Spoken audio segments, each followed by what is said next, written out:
Estado de emoção. Tem o Rio de Janeiro, que você já ama. E o Rio, que ainda vai conquistar você. Apaixone-se pelo Rio. Rio de Janeiro, vem se apaixonar. Rio de Janeiro, vem se apaixonar. Governo do Estado do Rio de Janeiro.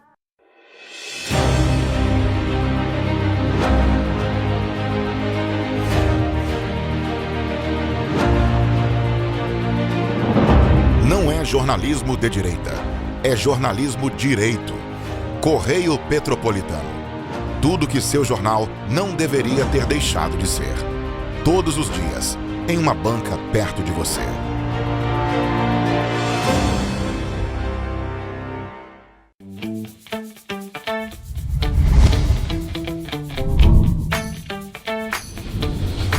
TVC, a TV do Correio da Manhã.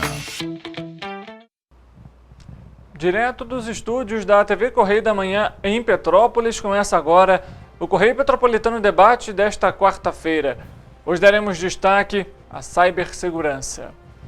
Em meio às mudanças no PSD, Rosângela Stumpf e Gilda Beatriz vão se filiar ao Partido Progressista.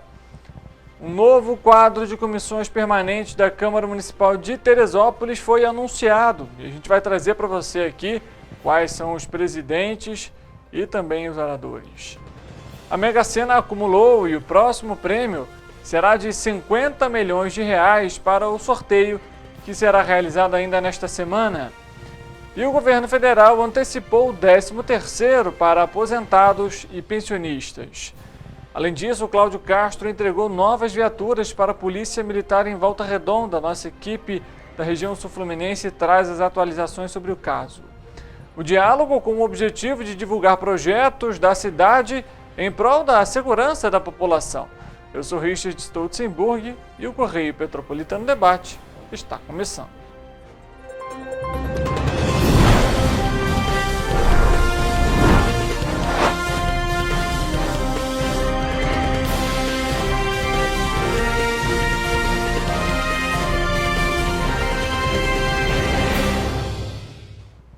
Olá, uma ótima tarde para você que nos acompanha. Seja muito bem-vindo para mais uma edição do Correio Petropolitano Debate, ao vivo pela TV Correio da Manhã, nas nossas plataformas digitais Facebook e YouTube e no nosso site tvc16.com.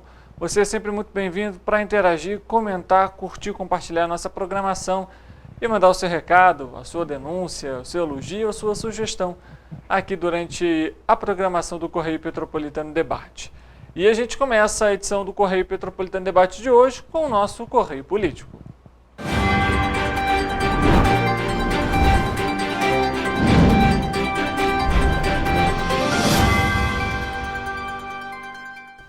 E a gente fala ainda sobre mudanças partidárias para as eleições de 2024.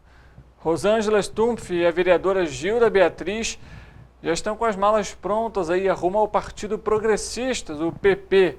Na semana passada, após a retirada de Rosângela da presidência do Diretório Municipal do PSD em Petrópolis, não houve mais um clima nem objetivos compartilhados para que ambas continuassem no partido. A retirada se deu devido ao apoio à reeleição do prefeito Rubens Bontempo à Prefeitura de Petrópolis. A executiva do partido, sob a gerência de Rosângela, era contra, e Gilda manteve sua oposição à atual gestão da prefeitura. Ao Correio, em entrevista na última semana, questionada sobre a mudança de partido após o golpe que sofreu sobre os colegas Júnior Cruz e deputado Hugo Leal, Rosângela disse que não sabia se continuaria no PSD. Ela falou que seria difícil ser resistência em um lugar que não tem respeito. Fecha aspas, foram as falas da Rosângela. A retirada se deu a partir de uma escolha estratégica do partido, disse Hugo Leal ao Correio. Mas nos bastidores a mudança se deu por pressão e perseguição política, diz Rosângela. Em 2023, quando Júnior Cruz assumiu a presidência da mesa diretora da Câmara Municipal, Rosângela ocupava um cargo na diretoria do controle interno da casa. Pela regra, ela teria 6 meses de estabilidade para passar o trabalho para o novo nomeado e prestar contas da gestão anterior da mesa diretora de Ingo Rames. Segundo Rosângela, Coruja passou a pressioná-la para que saísse do cargo, tanto que deixou um mês antes do previsto. Sabendo disso, Gilda, que ocupava o cargo de primeira secretária da mesa diretora, convidou Rosângela para integrar a equipe no cargo de assessora da primeira secretaria, o que não foi possível porque Coruja se recusou a nomeá-la. A nossa equipe vai continuar acompanhando essas movimentações políticas em prol aí de 2024 e também como que vai ser a atuação, então, a partir deste momento, de Rosângela e Gilda Beatriz se filiando ao Partido Progressista. E a gente traz as atualizações aqui para você no Correio Petropolitano Debate. Vale lembrar, né, já trouxemos nessa semana que passou entrevistas com os pré-candidatos à Prefeitura de Petrópolis, entre eles Yuri Moura, entre eles Bernardo Santoro. Já conversamos aqui também com outras pessoas que vão concorrer a esse cargo, como Leandro Azevedo, além disso, Otávio Sampaio, que, né, já é um nome ali que agora tem se afastado, a princípio, desse cargo, deve prestar algum apoio, principalmente para o Bernardo Santoro, que vai ser, então, aí pré-candidato pelo Partido Novo, e a gente vai continuar acompanhando todas essas movimentações aqui para Petrópolis. O que a gente sabe é um ano eleitoral difícil e que vai ter aí, obviamente, muitas disputas e acirradas para assumir o cargo no Executivo e no Legislativo a partir de 2025.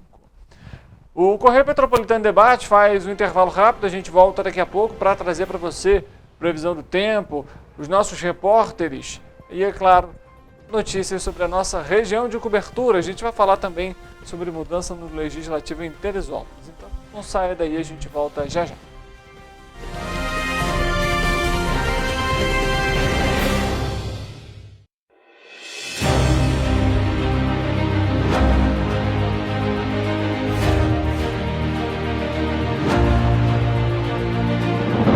Não é jornalismo de direita, é jornalismo direito. Correio Petropolitano. Tudo que seu jornal não deveria ter deixado de ser. Todos os dias, em uma banca perto de você.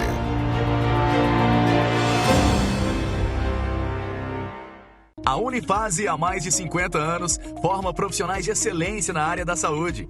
E agora, dá um passo além, o ensino técnico. Aqui, você se prepara para o mercado de trabalho e valoriza sua formação técnica com cenários exclusivos de prática e estágios supervisionados na rede pública e privada de Petrópolis. Faça o curso técnico em enfermagem da Escola Técnica Irmã Dulce Bastos da Unifase. Inscrições abertas para 2024. Turmas manhã e noite.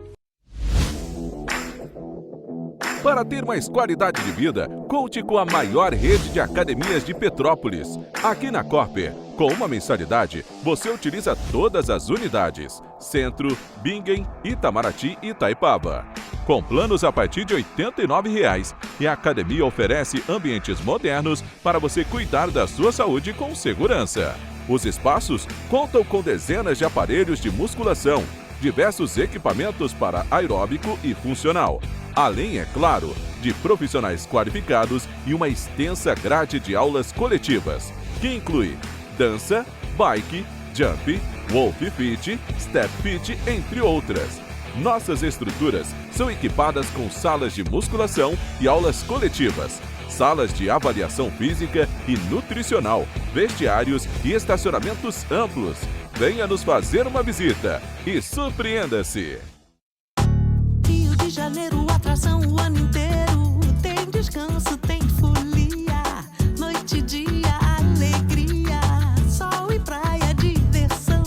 No prato ou copo, a festa, o bar, museu ou bloco. Show, cultura, história. Gravado na memória e no seu coração. Rio de Janeiro, vem se apaixonar. Rio de Janeiro, vem se apaixonar. Cidades maravilhas, campo, mata, serra e trilha, em estado de emoção. Tem o Rio de Janeiro, que você já ama, e o Rio que ainda vai conquistar você. Apaixone-se pelo Rio. Rio de Janeiro, vem se apaixonar. Rio de Janeiro, vem se apaixonar. Governo do Estado do Rio de Janeiro.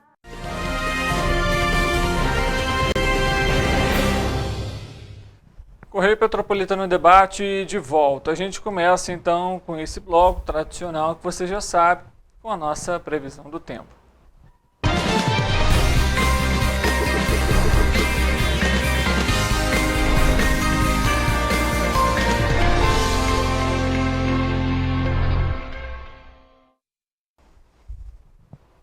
Já na tela para você, então, previsão do tempo para a nossa região aqui de cobertura, trazendo atualizações ao vivo aqui no Correio Petropolitano Debate, como de costume, da esquerda para a direita do seu televisor. Na parte superior, a gente começa com a previsão, então, para Nova Friburgo. A quinta-feira, então, na cidade, será de elevação na temperatura máxima e não há probabilidade de chuva, viu? Nos termômetros, as temperaturas devem variar entre a mínima de 14 e a máxima aí de 28 graus. Em Teresópolis, previsão bem parecida, viu? Para esta quinta-feira também é de elevação na temperatura, ventos fracos e sem chuva. Nos termômetros, as temperaturas variam entre a mínima também de 14 e a máxima aí de 28 graus. Petrópolis amanhece com céu limpo e na parte da tarde será aquele céu parcialmente nublado e estabilidade nas temperaturas, inclusive que variam entre a mínima de 15 e a máxima de 29 graus, bem similar também aí a Teresópolis e a Nova Friburgo, né? A previsão para a Paraíba do Sul para esta quinta-feira será de ventos fracos e poucas nuvens no céu. Não há possibilidade de chuva e as temperaturas variam entre a mínima de 19 e máxima de 31 graus. Temperatura aí chegando a bater um calor lá na cidade, né? 31 graus ali, meio-dia, 1h, são períodos ali que a gente tem um ápice aí dessa temperatura. Já em Pati d'Alferes, nesta quinta-feira, será de céu nublado na parte da manhã.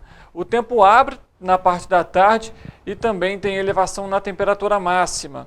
A mínima na cidade deve chegar aos 17 graus e a máxima é de 33 graus, ou seja, calor também em Pati d'Alferes para essa quinta-feira. Já em Três Rios, a previsão do tempo para essa quinta-feira é de céu parcialmente nublado e não há previsão de chuva.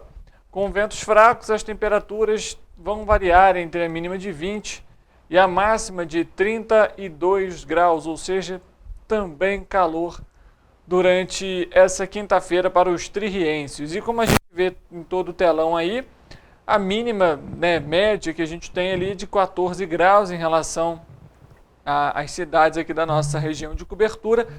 E é um clima até um tanto agradável. Na parte da noite ali a gente sabe esfria um pouco mais, mas na parte do dia aí, né, manhã, dia, a gente sabe que as temperaturas vão estar bem agradáveis.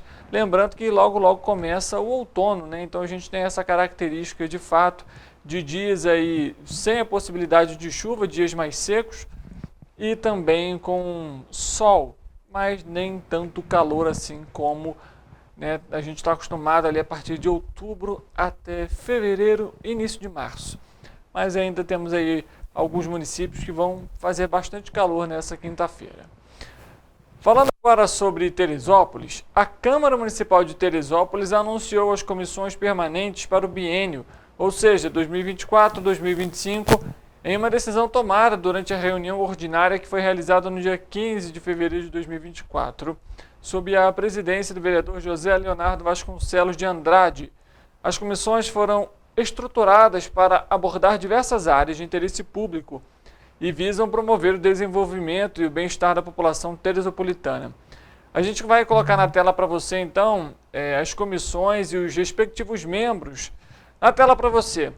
Comissão de Legislação, Justiça e Redação Final. Presidente é o Maurício Lopes, relator Fidel Faria, membro Luciano Santos.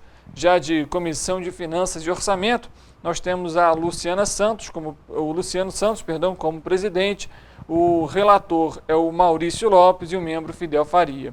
Já na Comissão de Obras, o presidente é o Bruno Almeida, relator Dudu do Resgate, membro é o Elias Maia. E na Comissão de Serviços Públicos, o presidente é o Dudu do Resgate, o relator Bruninho Almeida e o membro Paulinho Nogueira. Existem outras comissões também, vão aparecer na tela para você. É mais para caso você, teresopolitano, quiser anotar, já verifica ali, porque são temas extremamente importantes, né? E cada um aí, a partir dessa presidência, vai então ser responsável por essas questões. Comissão de Saúde e Assistência Social, a gente tem ali o presidente Dr. Raimundo Amorim, o relator Maurício Lopes e o membro Fidel Faria. Já na Comissão de Educação e Cultura, fundamental para qualquer município, o presidente vai ser o André do Gás, a relatora vai ser a Érica Marra e o membro vai ser o Paulinho Nogueira. Já na Comissão de Transporte Público, outra questão aí, teve greve, inclusive ontem em Teresópolis, presidente vai ser o André do Gás, relator Marco Jangel e o membro Maurício Lopes. Já para a Comissão de Ecologia e Meio Ambiente, a gente viu ali também, vou até pedir para a nossa equipe, se possível, voltar um pouquinho, para a gente mostrar essa, só para a gente finalizar ali, obrigado. O presidente é o Fidel Faria, o relator é o Maurício Lopes e o membro é o José Carlos de Estufa. Está acompanhando então você aí também essas comissões, vão aparecer na tela para você daqui a pouco as outras que englobam tudo isso. Questões aí relacionadas então à defesa do consumidor, inclusive, próximo dia 15, dia do consumidor. Presidente João Miguel, relator Dudu do Resgate, o membro José Carlos da Estufa. Na Comissão de Defesa dos Servidores e Segurança Pública, o presidente é o Rangel, o relator André do Gás, o membro é o Teco Despachante. Já na Comissão de Agricultura e Abastecimento Agrícola, nós temos como presidente então da comissão Bruninho de Almeida, o relator Fabinho Filé e o membro é o Fidel Faria. Para a Comissão de Ecologia e Meio Ambiente, presidente Fidel Faria, relator Maurício Lopes e membro José Carlos da Estufa. São os nomes aí em relação a essas comissões permanentes, lembrando que foi realizada no último dia 15 de fevereiro e agora de os parlamentares então assumindo esses cargos na Câmara de Teresópolis. Vale lembrar, né? São diversas pautas, diversos temas. Aí, para finalizar as comissões, nós temos então a Comissão das Pessoas com Deficiência e dos Idosos. O presidente é o Luciano Santos, a relatora é a Márcia Valentim, o membro é o Teco Despachante. Já para a Comissão Especial de Turismo e Lazer, o presidente é o Marcos Rangel, o relator é o André do Gás, o membro é Amós Laurindo. E para a Comissão Especial de Desenvolvimento Econômico e Empreendedorismo, a presidente é a Márcia Valentim, o relator é o Luciano Santos e o membro é o José Carlos da Estufa. São todas as comissões permanentes da casa, né, da Casa de Teresópolis, né, na Câmara de Teresópolis, e obviamente outras comissões podem ser criadas, comissões especiais, caso haja a necessidade, né? A gente sabe muito bem disso, em alguns temas específicos isso acontece. Mas essas comissões permanentes, e foi feita então a atualização aí para você sobre os integrantes, membros, relator e também presidente de cada uma dessas comissões. Ainda falando sobre a cidade, a Secretaria Municipal de Saúde de Teresópolis divulgou o resultado do exame microbiológico da qualidade da água que foi realizado na última segunda-feira em 13 fontes da cidade. 4 delas estão com água imprópria para o consumo. Pelas amostras coletadas e analisadas pelo Laboratório Bacteriológico de Análise de Água para Consumo Humano da Secretaria Municipal de Saúde, as fontes Brahma, Granja Guarani, Taumaturgo e Tijuca estão impróprias então para o consumo. Como a água pode sofrer variações de potabilidade devido às alterações climáticas e do ambiente do entorno, onde as fontes se localizam, os usuários são orientados a sempre ferver ou filtrar e clorar a água antes de ser consumida. O procedimento atende uma portaria do Ministério da Saúde que dispõe sobre o controle e a vigilância da qualidade da água para consumo humano e o padrão de potabilidade. E o monitoramento, né, o acompanhamento, ele é realizado periodicamente. Um decreto assinado pelo presidente Luiz Inácio Lula da Silva e publicado nesta quarta-feira no Diário Oficial da União antecipa o pagamento do abono anual a aposentados e pensionistas, também conhecido como o 13º salário de beneficiários do Instituto Nacional do Seguro Social, o INSS. De acordo com o texto, a primeira parcela do abono anual será paga na folha de abril e a segunda na folha de maio. Tem direito ao benefício segurados e dependentes da Previdência Social que durante o ano de 2024 tenham recebido auxílio por incapacidade temporária, auxílio acidente, aposentadoria, pensão por morte ou auxílio reclusão. Na hipótese de cessação programada do benefício antes de 31 de dezembro de 2024, será pago o valor proporcional do abono anual ao beneficiário, destaca a publicação. Aí a gente acompanha então essa antecipação realizada pelo governo federal nessa quarta-feira. Ainda falando sobre questões relacionadas aí a dinheiro, as 6 dezenas do concurso 5.699 da Mega Sena foram sorteadas na noite da última terça-feira em São Paulo e nenhuma das apostas acertou os 6 números. E o prêmio para a faixa principal de 12 milhões acumulou e agora será de 50 milhões de reais.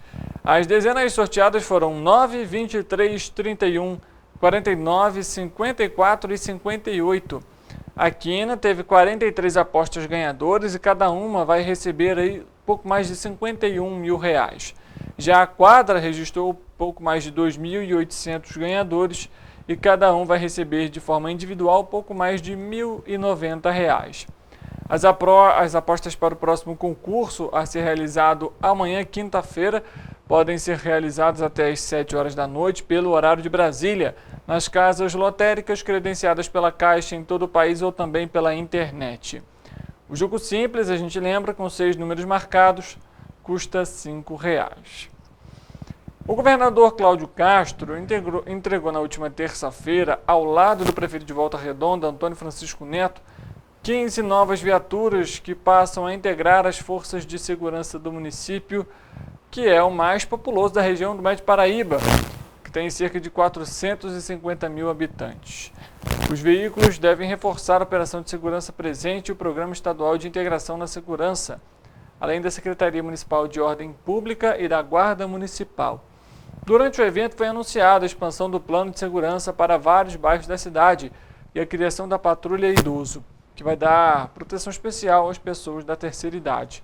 Quem traz mais informações sobre esse caso, sobre essa entrega das viaturas, é a nossa repórter Lana Silveira, lá em Volta Redonda. Lana, boa tarde para você. Afinal, como que foi feita essa entrega? Olá, Richard. Boa tarde. O governador Cláudio Castro e o prefeito de Volta Redonda, Antônio Francisco Neto, estiveram lado a lado na cerimônia de entrega de novas viaturas para reforçar a segurança pública do município. O evento aconteceu na manhã dessa terça-feira, em frente à sede da Prefeitura de Volta Redonda.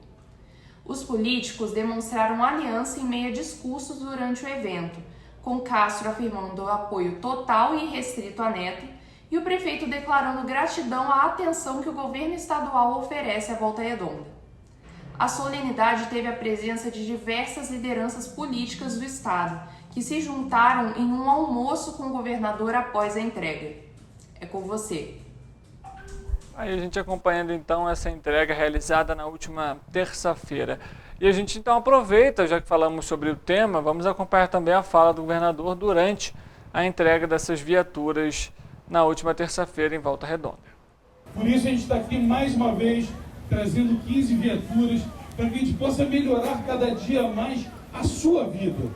Para que você tenha o seu direito de ir e vir resguardado, para que você possa mandar o seu filho para a escola, para que você possa sair para trabalhar. A gente quer uma vida boa, uma vida tranquila para o cidadão desse estado. E por isso, queria parabenizar e agradecer esses homens e mulheres do Segurança Presente, da Polícia Militar, da Polícia Civil, da nossa valorosíssima Guarda Municipal e dizer que nós contamos demais com vocês. Aqui o nosso trabalho todo dia é criar condições, é dar um salário digno, é poder dar condições de trabalho dignas, mas quem faz o trabalho na rua são esses homens e mulheres da segurança pública que têm arriscado a sua vida todo dia para que a nossa vida seja uma vida segura. A gente acompanhando então parte aí dessa fala do governador durante a entrega dessas viaturas. E quando a gente trata de segurança, é fundamental ter um patrulhamento adequado, veículos que realmente estejam ali aptos para realizar algum tipo de operação, se necessário, mas obviamente reforçar a segurança com agentes também nas localidades, não só como foi em Volta Redonda na última terça-feira, mas aqui em Petrópolis e em outras localidades. e que esses agentes possam de fato aí ampliar a segurança para a população como um todo. A gente sabe que, apesar dos índices aí apresentarem queda, né, de roubo a transeunte, a roubo de rua de forma geral, eles ainda acontecem, né? O ideal seria que não acontecesse. A gente sabe que nem tudo é possível acompanhar, mas é necessário sim esses investimentos, buscar novas alternativas para ampliar a segurança para a população. Afinal, não pode deixar ali que, por exemplo, um idoso, como foi comentado aqui, que o objetivo é ampliar essa segurança para o público da terceira idade, que um idoso que tem uma locomoção mais devagar esteja vulnerável aí a criminosos, seja para fazer o roubo ali do telefone, né, do aparelho celular, ou às vezes do próprio dinheiro, a partir do momento que aquele idoso vai em algum banco, alguma agência, para fazer ali, né, o saque da sua aposentadoria. A gente acabou de citar aqui, por exemplo, a antecipação do 13º para esse público, né, os pensionistas e aposentados. Então, mais do que necessário garantir a segurança, não só para esse público, mas também para toda a população, e nesse caso da região Médio Paraíba. Com queda de 1,6% na indústria nacional em janeiro, na série com ajuste sazonal, 6 dos 15 locais pesquisados pelo IBGE no indicador apresentaram taxas negativas, o que apresentou recuo aí no setor da indústria. Quem fala com a gente e explica os índices para este mês é o Bernardo Almeida. Na passagem de dezembro de 2023 para janeiro de 2024, a indústria obtém queda de 1,6%, após 5 meses de resultados não negativos, acumulando um ganho nesse período de 2,9%. Seguindo o mesmo movimento da indústria nacional, 6 dos 15 locais pesquisados atingem resultados negativos.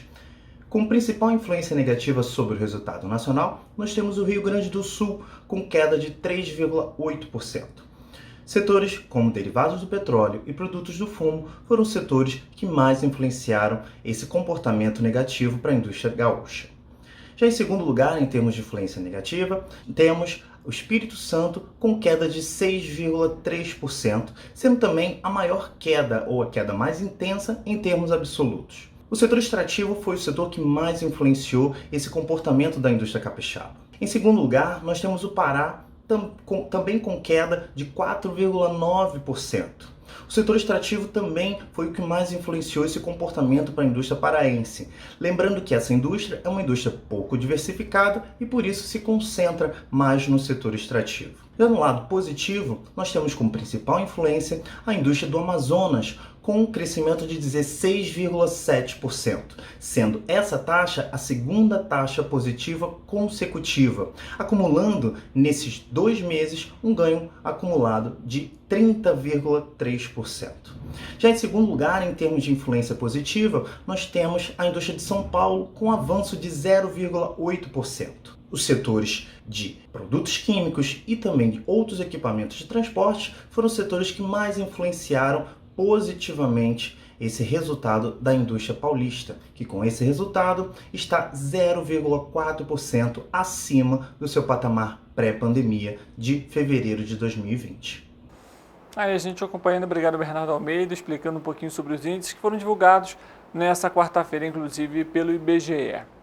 Falando agora sobre a educação, esse é um tema que tem gerado, inclusive, bastante discussão, não só no âmbito aí político, mas também da educação como um todo e também no mercado de trabalho. O Senado aprovou na última terça-feira o projeto com normas para a educação em tempo integral no país. A proposta segue agora para votação na Câmara dos Deputados. O texto prevê que nessa modalidade de ensino, os alunos devem permanecer pelo menos 7 horas diárias ou 35 horas por semana nas escolas. O projeto ainda estabelece que as escolas devem ter infraestrutura adequada, com salas de aula, biblioteca, laboratórios, quadras, salas multiuso, além de áreas de recreação e convivência e recursos didáticos e tecnológicos. Outra recomendação é que os profissionais de educação tenham dedicação exclusiva a uma única instituição. O projeto abre ainda a possibilidade de escolas firmarem parcerias com associações e instituições de educação superior e profissional para a oferta de atividades de cultura, lazer, esporte, meio ambiente e ciência e tecnologia. Segundo os dados do Instituto Nacional de Estudos e Pesquisas Educacionais Anísio Teixeira, o INEP, citados pela relatora professora Dorinha Seabra, do União do Tocantins, 18,2% dos estudantes da etapa básica estavam na educação integral em 2022. O número de escolas de tempo integral passou de 29% em 2014 para 27% em 2022. E a gente vai continuar acompanhando também essa pauta, como lembrando, ela agora segue para a Câmara dos Deputados. Se tiver alguma alteração, o texto pode voltar para o Senado, depois volta mais uma vez para a Câmara e possivelmente vá a plenário, então, para a votação final. Logo em seguida, segue para o presidente da República, nesse caso, sancionar ou vetar, e aí funciona naquele mesmo processo como acontece nos municípios. Se o presidente aprova, é sancionado, entra no Diário Oficial da União, se torna lei e entra em vigor. Ou então, do contrário, se ele vetar, volta, nesse caso, para o Senado, para o plenário, para o Congresso Nacional, e aí ele pode ser, então, derrubado o veto e ser promulgado e entra em vigor da mesma forma. Esse tema que a gente comentou que ele gera grande discussão justamente por conta aí dessas questões relacionadas aos jovens aprendizes. A gente sabe que hoje no Brasil você tem aí essa política de 14 a 24 anos, a pessoa pode se adequar como um jovem aprendiz e conseguir a primeira oportunidade de emprego. Em alguns casos, a gente sabe que dá para até conciliar o horário da escola com o horário ali do trabalho, afinal são 4 horas por dia, 20 horas semanais. No entanto, com a utilização aí do ensino médio em tempo integral, você tem essa preocupação aí, digamos assim, haja vista não haverá a possibilidade de ingressar no mercado de trabalho. No entanto, existe a justificativa de que esse ensino médio técnico, por exemplo, que a gente também já discutiu aqui no Correio Petropolitano Debate, ele pode levar ali a uma, digamos até uma própria, não uma especialização, porque não é uma pós-graduação, mas já uma competência a mais para aquele aluno, o estudante que ingressa no ensino médio técnico e já tem ali um viés já mais encaminhado para determinada pasta, ou categoria de profissão. Por exemplo, às vezes para o audiovisual, às vezes para a questão cinematográfica, alguns já buscam para o lado da educação e assim por diante. O Correio Petropolitano Debate faz um intervalo rápido, a gente volta daqui a pouco e você vai acompanhar uma entrevista exclusiva que realizamos com as alunas do Cefet para falar sobre o programa Hackers do Bem do Governo Federal. As alunas do Cefet de Petrópolis participam desse programa e estão elaborando um emulador. E você vai entender um pouquinho sobre isso após o intervalo. Não saia daí, a gente volta já já.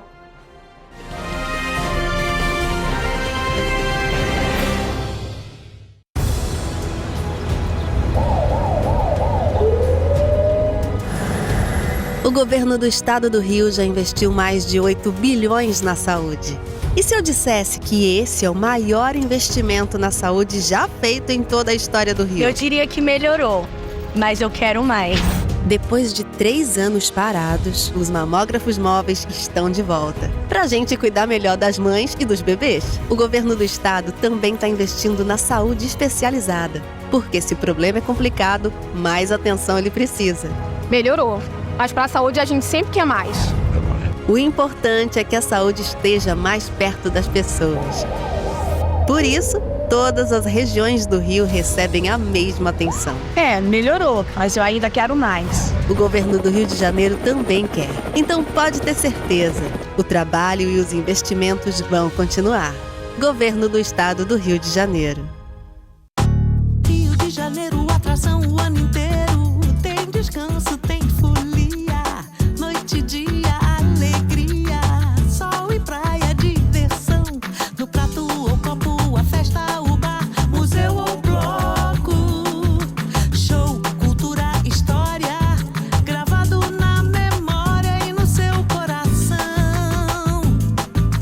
Rio de Janeiro.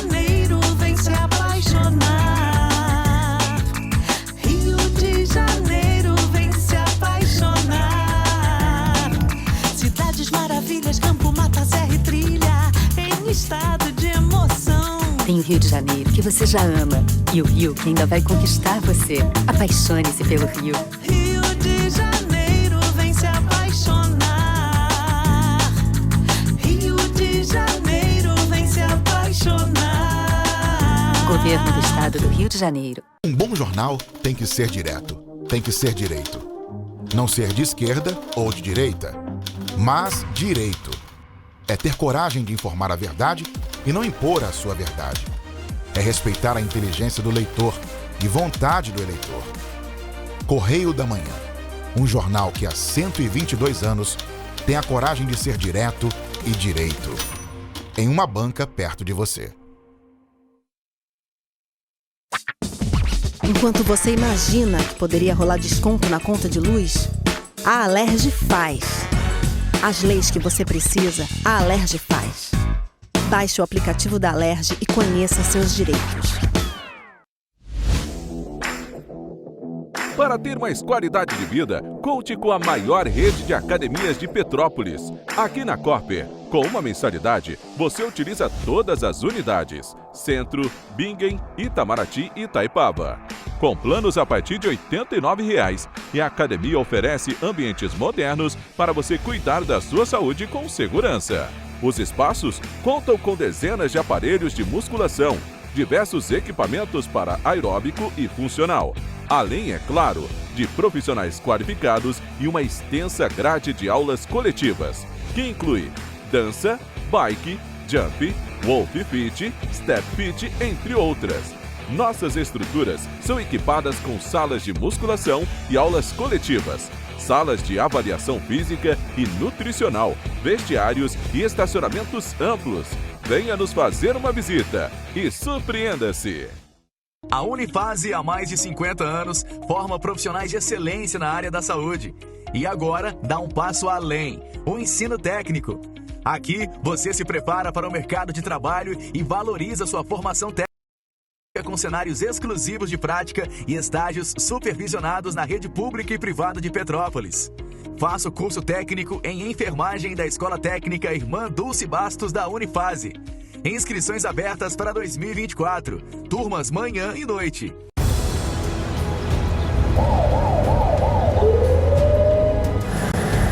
O governo do estado do Rio já investiu mais de 8 bilhões na saúde.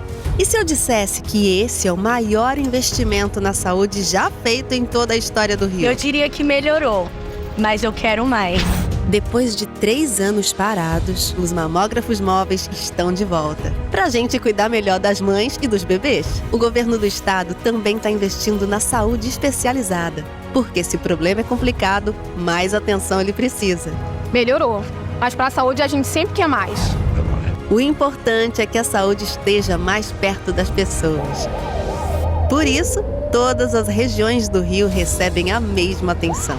Melhorou, mas eu ainda quero mais. O governo do Rio de Janeiro também quer. Então pode ter certeza, o trabalho e os investimentos vão continuar.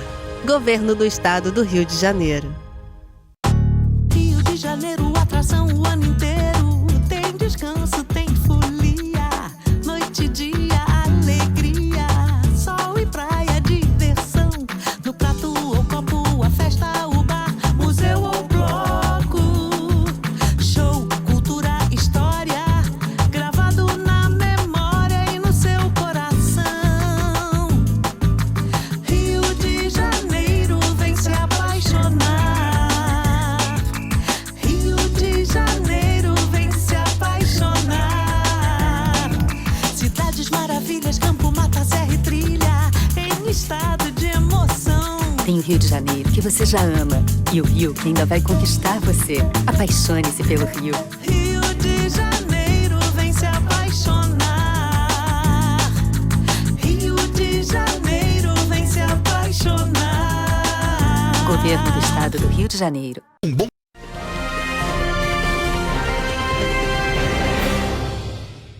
Correio Petropolitano Debate de volta. A gente dá início agora à nossa entrevista de hoje. Vamos abordar a cibersegurança. E a gente vai conversar com as alunas de Engenharia da Computação do Cefet Petrópolis, que participam do programa do governo federal Hackers do Bem. A gente vai falar com a Isabela, com a Júlia e também com a Bianca, e que estão ao vivo aqui com a gente no nosso programa de hoje. Meninas, boa tarde para vocês, sejam muito bem-vindas. Boa tarde, obrigada. Bom, vamos falar um pouquinho sobre esse projeto que aborda aí a questão da cibersegurança, como que tudo surgiu e por que tiveram interesse de participar. Bom, inicialmente esse projeto ele foi pensado como uma iniciação científica que a Isabela teve a ideia de realizar. Ela gostaria de fazer esse projeto dentro do Cefet mesmo, juntamente com o professor Dalbert, que é um dos coordenadores, né, desse projeto com a gente. E acabou que surgiu a oportunidade de estar junto com a RNP e com o Ministério de Educação para poder estar trazendo esse projeto num quesito mais amplo, né?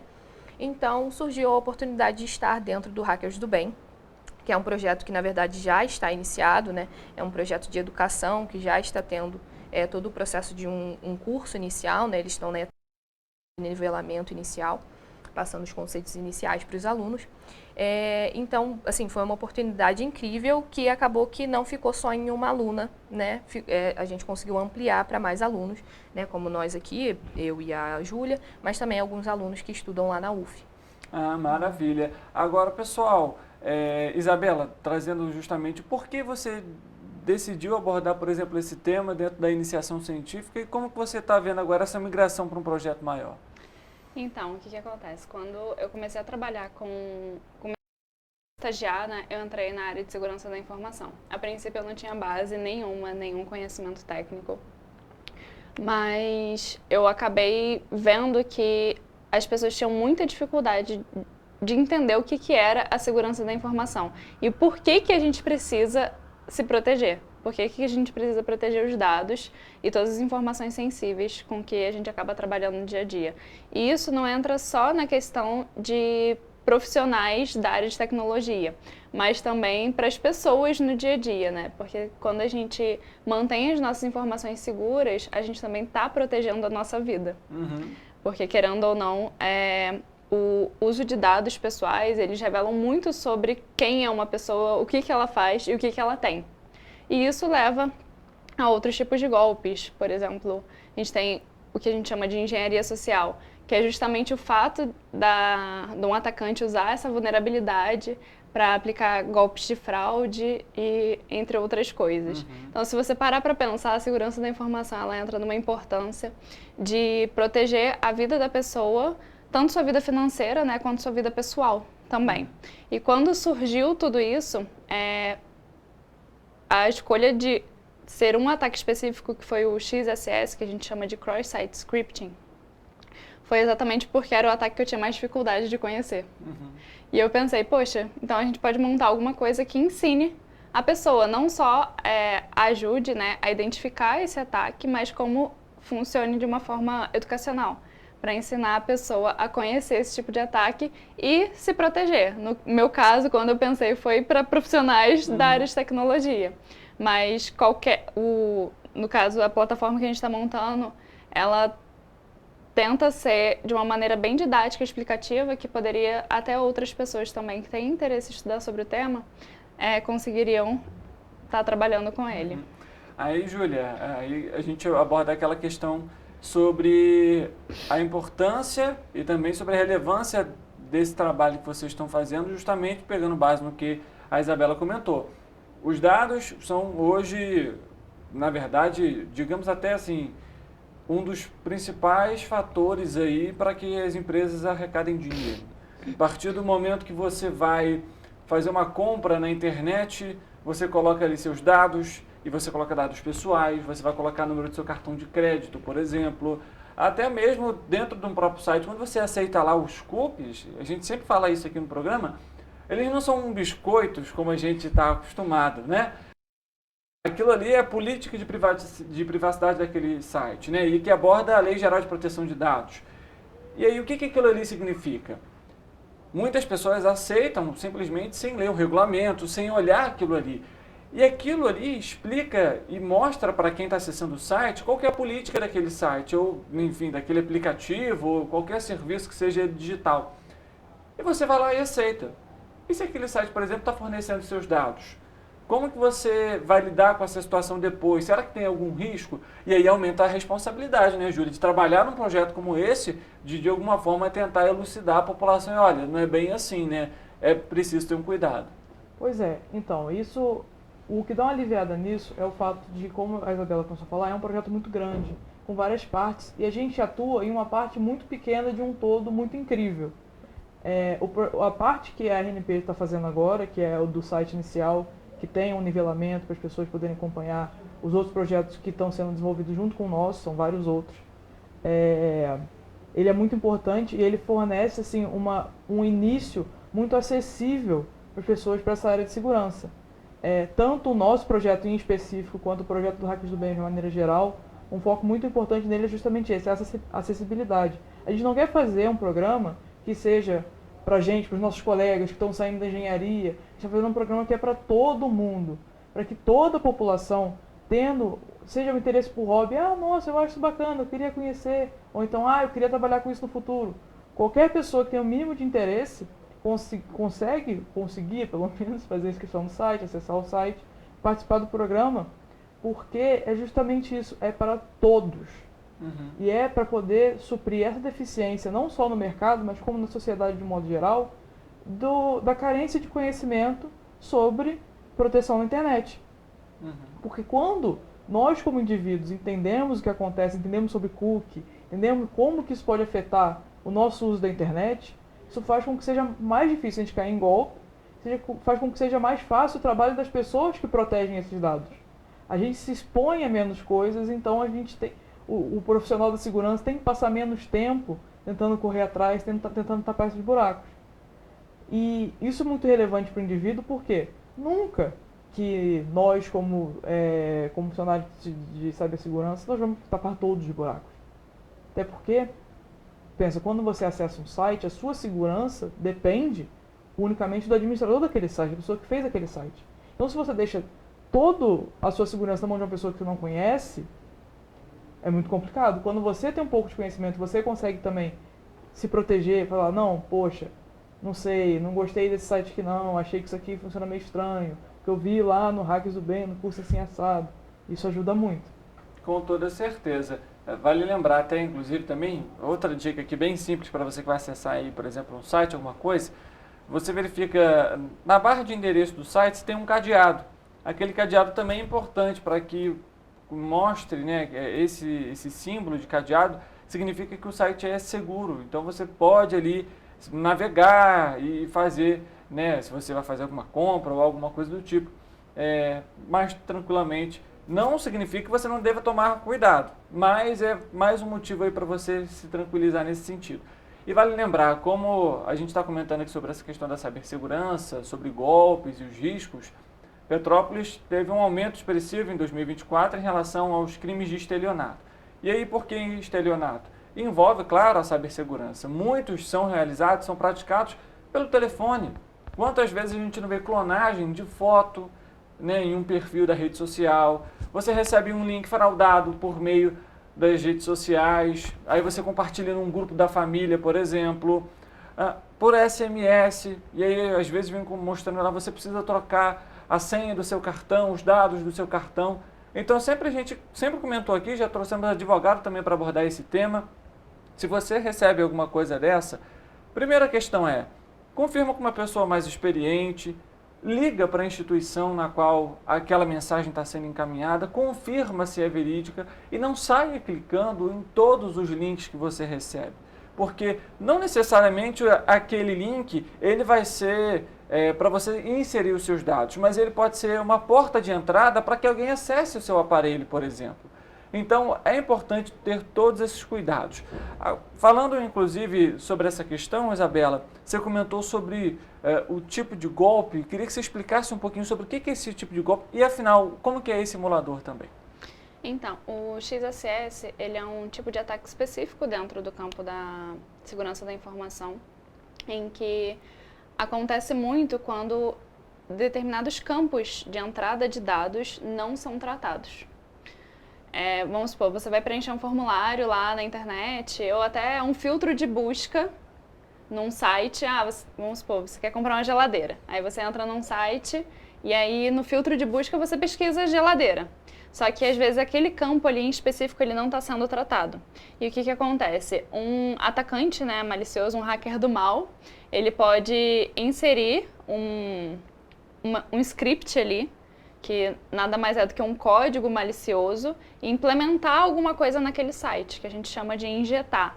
Ele injeta alguma coisa naquele site, e aí quando uma pessoa posterior vai acessar o site, ela compromete sua máquina, ou até mesmo os seus dados.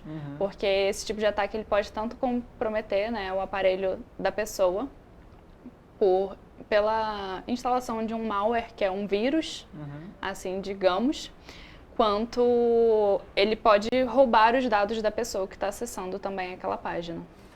Bianca, como está sendo essa experiência com esse trabalho? Há quanto tempo que vocês estão engajadas nesse projeto? Bom, na verdade a gente começou o projeto um pouquinho antes do combinado. A iniciativa mesmo do projeto foi a partir de janeiro desse ano, mas como a gente já estava conversando um pouco sobre isso anteriormente, a gente começou, na verdade, o desenvolvimento do projeto ali em meados de novembro do ano passado. Né? Tem sido incrível, né? Essas meninas aqui são incríveis de trabalhar, o Dalbert, os outros pessoais lá do projeto também, né? Os alunos que são da UF, que a gente tem o João e o Guilherme. E também tem os professores que estão ajudando bastante a gente nesse desenvolvimento do projeto. Então tem sido assim uma experiência maravilhosa. A gente acaba adquirindo novas informações, novos conhecimentos, né? Então a gente está tendo bastante envolvimento com programação, a gente está tendo bastante envolvimento com programação web, né? Para poder fazer a página do site que a pessoa vai estar tentando atacar, né? Fazer esse tipo de ataque, para poder aprender como funciona. A gente também tem todo esse aprendizado sobre o XSS em si, porque também não é uma coisa tão simples, né? A gente explica aqui, parece bastante simples, mas assim, precisa de algum nível para chegar num ataque um pouco mais específico, né? Um ataque mais próximo de roubar o dado de alguém, precisa de algo um pouquinho mais elaborado. Então a gente está tendo muito aprendizado em torno disso, tem sido maravilhoso. Júlia, aproveitando o gancho que a Bianca pegou aqui, já mudou um pouco, por exemplo, do pensamento sobre como atuar na área e também até mesmo sobre quão longe eu posso chegar trabalhando nessa área especificamente, justamente por conta dessa... Porque quando a gente pega ali a mão na massa, digamos assim, né, a gente tem uma percepção diferente sobre as coisas. Né? Não, tem muito, assim. Primeiro, começar que a oportunidade que a gente está tendo é uma oportunidade única, né? É muito incrível participar de um projeto desse escopo. E por causa disso, de você ver algo assim acontecendo na sua frente com as suas próprias mãos, às vezes tem essa sensação justamente, o que eu não consigo fazer, né? E, poxa, assim, tem dado super certo, assim, eu posso falar da minha parte, mas eu aposto que das meninas também, tipo, a gente descobre que a gente tem afinidade para coisas que a gente não tinha ideia que tinha, e mesmo coisas que a gente não tem afinidade, a gente aprende a lidar, vai levando. E, assim, pegando por cima, assim, do conhecimento que a gente sai da faculdade, a gente se sente também um profissional capacitado.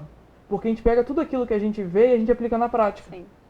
E aplica na prática de uma maneira que não foi feita antes, porque não é um ambiente controlado, não é um exercício que o professor passou pra gente fazer. A gente está fazendo as coisas do zero.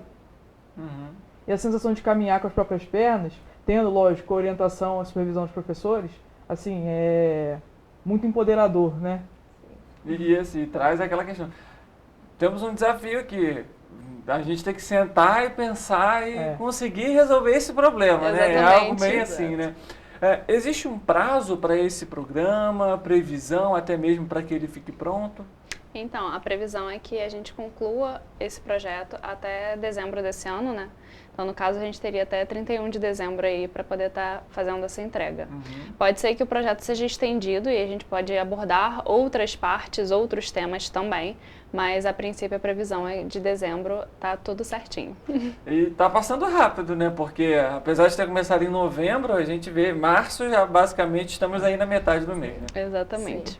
E pessoal, ainda abordando essa questão, vocês comentaram comigo antes até aqui nos bastidores, vocês estão aí já no 7º, 8º período, tem uma maturidade um pouco maior do que, por exemplo, pessoas que estão ali no 1º, no 2º período, né, do curso. Mas eu queria que vocês falassem um pouquinho sobre essa participação de buscar um pouquinho além do que somente as aulas oferecem, seja por uma iniciação científica e que pode, por exemplo, depois se tornar um programa de extensão maior. Eu queria que vocês falassem justamente sobre isso. É importante o aluno hoje buscar um conhecimento além daquilo que está dentro daquele curso? Com certeza, isso é muito, muito importante para o desenvolvimento dos alunos. A gente tem o costume de chegar na faculdade e achar que a gente vai aprender tudo lá dentro. E essa não é a realidade. A gente tem uma faculdade, por exemplo, a gente faz engenharia da computação, são 5 anos. Em 5 anos, você não aprende tudo de tudo. É impossível, não tem como. Então, é necessário que os alunos busquem coisas por fora. Poxa, às vezes o professor explica alguma coisa em sala de aula, aí você começa a pensar em algo além, mas o professor não consegue ter tempo de abordar esse além na sala de aula com você. Então você procura por fora, conversa com os professores, né? A gente tem essa iniciativa também dos professores de estarem ali do nosso lado, se tiver alguma dúvida e quiser trazer essa dúvida fora da sala de aula, eles também estão abertos para a gente poder tá tirando essas dúvidas, além de ter um incentivo muito grande também para a gente fazer outros projetos, então iniciação científica, por exemplo, tem projetos de extensão dentro das universidades também. Então, esses projetos por fora são bastante importantes, além da necessidade também de um estágio. Então, as faculdades normalmente também te incentivam a fazer um estágio que vai te ajudar a ter essa experiência no mercado de trabalho, né? Para você aprender a trabalhar com isso com as suas próprias mãos mesmo. Às vezes, dentro da sala de aula, a gente tem uma experiência que é uma experiência mais básica, uma experiência mais leve. Então, a gente, no mercado de trabalho, trabalhando numa empresa, trabalhando com outras pessoas, convivendo com outras pessoas dentro do mercado de trabalho, você também tem uma experiência bem melhor, bem mais vívida, né, do ambiente.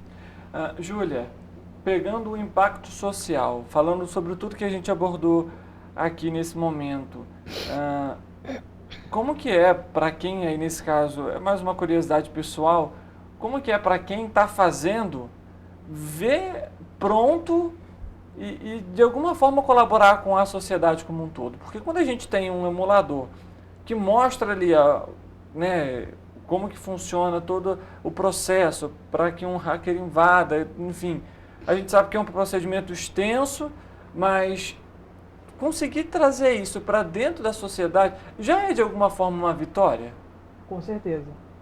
No caso específico do ataque que a gente aborda, né, o ataque de ProScript, como a Isabela vinha falando, isso é uma opinião pessoal minha, eu sinto que é o ataque que ele tem mais impacto no usuário. Como assim? Muitos outros ataques, muitas outras vulnerabilidades que existem, elas são muito importantes para quem é o desenvolvedor de um projeto, para quem é um administrador de rede. E por mais que a pessoa saiba como funciona, ela como usuário não tem muito que ela possa fazer para se prevenir contra isso. O ProScript não. O ProScript, ele a maior parte do trabalho de se proteger de um ataque ProScript pode estar nas mãos do usuário. Lógico que o administrador da rede pode ajudar também, mas o usuário por si só ele já tem um impacto muito grande na sua própria proteção. E justamente por isso, lidar com esse ataque é muito recompensante, porque você sente que há um impacto verdadeiro, que mesmo que a pessoa não saia de lá e vire um programador, ela consegue fazer uma mudança efetiva na vida dela. Então, além do projeto inteiro, o motivo desse ataque específico ter sido escolhido, sabe, ele realmente assim, aumenta essa sensação de sucesso da nossa parte. Claro. E como que está sendo feito esse emulador? Vocês realizam reuniões, tem um laboratório, como que funciona? Então, geralmente a gente trabalha remotamente. Obviamente, como a gente está perto pela faculdade sempre, né, a gente acaba discutindo determinados pontos, mas não é o ponto focal das nossas reuniões. Então, geralmente a gente se encontra remotamente, até para poder o pessoal da UF e da UERJ também se encontrar com a gente, porque tem os outros alunos que estão na UF e tem professores da UF e da UERJ também trabalhando no projeto. Então, a gente se reúne por videochamada mesmo, remotamente, e discute sobre os planos do projeto e tudo que faz a nossa programação detalhada, né, dos próximos passos que a gente vai realizar e o que a gente já tem pronto também. Então, qual que é o próximo passo? Agora o que a gente está fazendo é fazer toda a ambientação, né, do projeto, para a gente conseguir montar exatamente como vai ficar essa plataforma ali disposta para o usuário. E a partir disso trazer realmente a plataforma ali, né? Então a gente vai estar desenvolvendo ali e trazendo os detalhes que a gente quer. A ideia é fazer uma plataforma bem gamificada mesmo, para dar aquele interesse para o aluno poder estar ali, para o aluno querer realmente aprender. Então a gente está tendo um trabalho com isso também, né? Com toda a parte de UX UI, né? Essa parte de design, para a gente trazer alguma ideia que faça com que o usuário queira estar ali, queira aprender. Pessoal, a gente está chegando aqui ao fim da nossa entrevista. Antes de mais nada, eu queria agradecer a presença de vocês aqui comigo para falar um pouquinho sobre esse projeto, para falar um pouco sobre cibersegurança. Aí, claro, também parabenizar, né, pelo projeto, e quando estiver disponível, o espaço está aberto aqui para vocês voltarem para falar aqui com a gente. Obrigada. Muito obrigada. Para você que está nos acompanhando, obrigado também pela sua audiência e pela sua companhia. A gente volta amanhã, 13h. Você é sempre o nosso convidado especial. Uma boa tarde para você e amanhã a gente se vê.